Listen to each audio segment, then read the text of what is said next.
Right, a little conclusion video for some of you for the Beeline Moto 2. I'm going to try and see if you can see that on the screen. That's what you can see.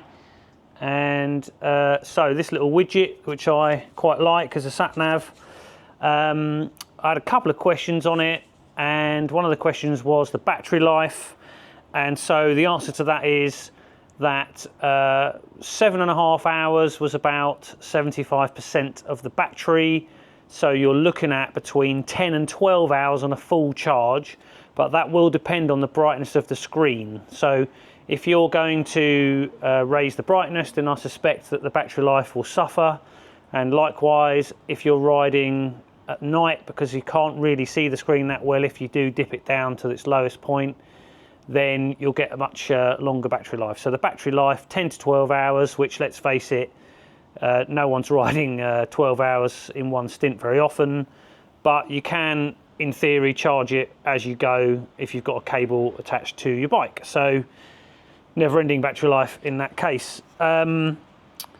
Visibility wise, I'm finding it to be better than the original.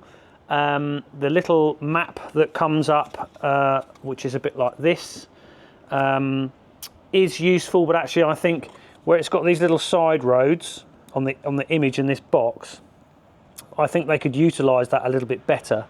So for example, when you're coming up to a junction, which is a little bit complicated, it should show you the wrong ways, so that you know that you're going the right way, if that makes sense.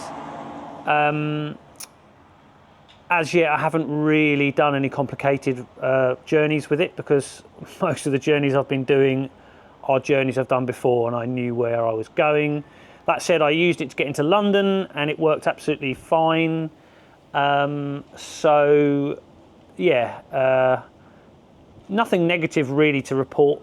Certainly it's a good step forward for the Beeline Moto device. I suspect if there is a third one, then that map will just get better, and I think that the app that you get with it will get better. There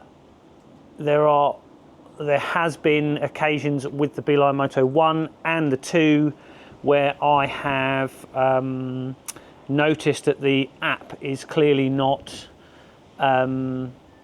keeping up. So, or it seems like it's forgotten where it's going momentarily, if that makes sense. So, but I think that that's just an ongoing software thing where they'll just keep developing and keep developing and keep developing, and it will just get better and better and better, and it's got nothing to do with this device. That's just all part of the app. So, in conclusion, I've actually done 17,294 kilometers using Beeline Moto 1 and 2 together. And in that time, I can say that I would highly recommend one. My main reason being is because you don't have that sort of cluttered mobile phone thing on your dashboard, which I, for one, am not a fan of. And I much prefer this little tiny thing. And I think that it also means that you're slightly more engaged with your journey, if that makes sense.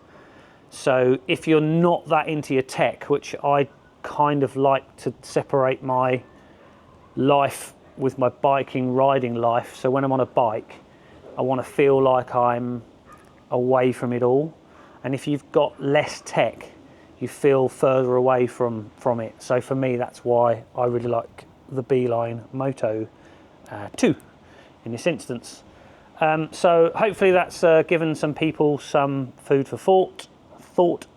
And yeah, highly recommend it. Go out and buy one, and I'm sure you'll love it too. Thanks for watching.